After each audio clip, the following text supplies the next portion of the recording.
Hello bachcho, let's read the questions. The question says in hexagonal systems of crystals, a frequently encountered arrangement of atoms is described as a hexagonal prism. Here the top and bottom of the cell are regular hexagons and three atoms are sandwiched in between them. A space-filling model of this structure called hexagonal closed-packed HCP is constituted of a sphere on a flat surface surrounded in the same plane by six identical spheres as closely as possible. Three spheres are then placed over the first layer so that they touch each other and represent the second layer. Each one of these three spheres touches three spheres of the bottom layer. Finally, the second layer is covered with the third layer that is identical to the bottom layer in relative position. Assume radius of every sphere to be r. The empty space of this SCP unit cell is, we have option A, B, C, D. So the key concept is देखो अगर हमें क्या find करना है, volume of unit cell, volume of unit cell. So this will be equal to area of base multiply by height. Fine. Height किसकी? Height of the HCP unit cell. So देखो हमें पता है कि हमें 6 एटम्स मिलते हैं पर unit cell of the HCP. ठीक है, 3 एटम्स क्या होते हैं इनसाइड द सेल और 1 एटम जो होते हैं फ्रॉम द कॉर्नर्स आते हैं. ठीक है, और of each of top and bottom of the cell. तो हम इसको देख सकते हैं through diagram. So since we can write, देखो from the diagram there are there are six atoms per unit cell. ठीक है, there are 6 atoms per unit cell. हमें 6 एटम्स मिल रहे हैं हर एक सेल में. ठीक है, सो अगर हम निकालते हैं यहाँ से वॉल्यूम ऑफ यूनिट सेल तो कितना हो जाएगा? This will be equal to area of base. ठीक है, एरिया ऑफ बेस हमारा क्या हो जाएगा? एरिया ऑफ बेस अगर हम फाइंड करते हैं सो उसके लिए देखो, उसके लिए हम कह सकते हैं, यहाँ से लिख सकते हैं जो हेक्सागोनल बेस होगा, the hexagonal base consist of 6 equilateral triangles.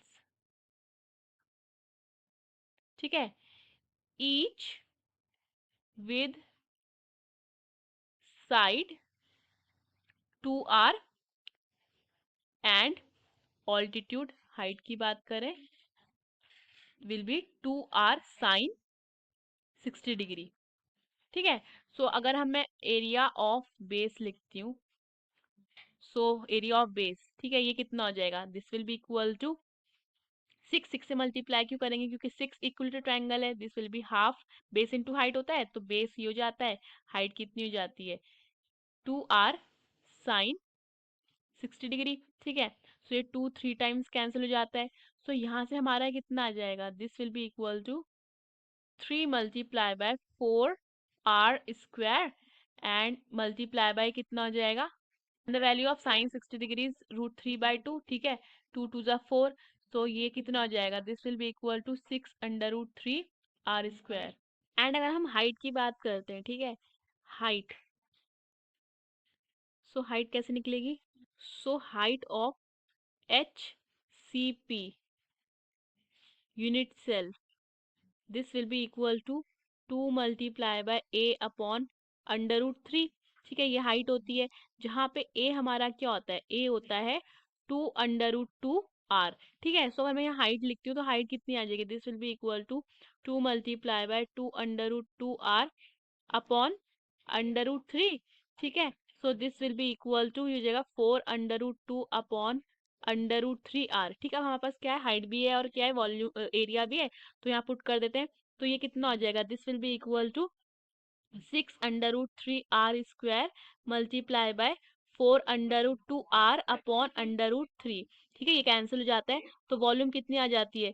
24√2r cube. ठीक है, अब हम क्या फाइंड करना है? हमें फाइंड करना है द एम्प्टी स्पेस. ठीक है, empty space. So since we know that since there are there are six there are 6 atoms per unit cell, so percentage of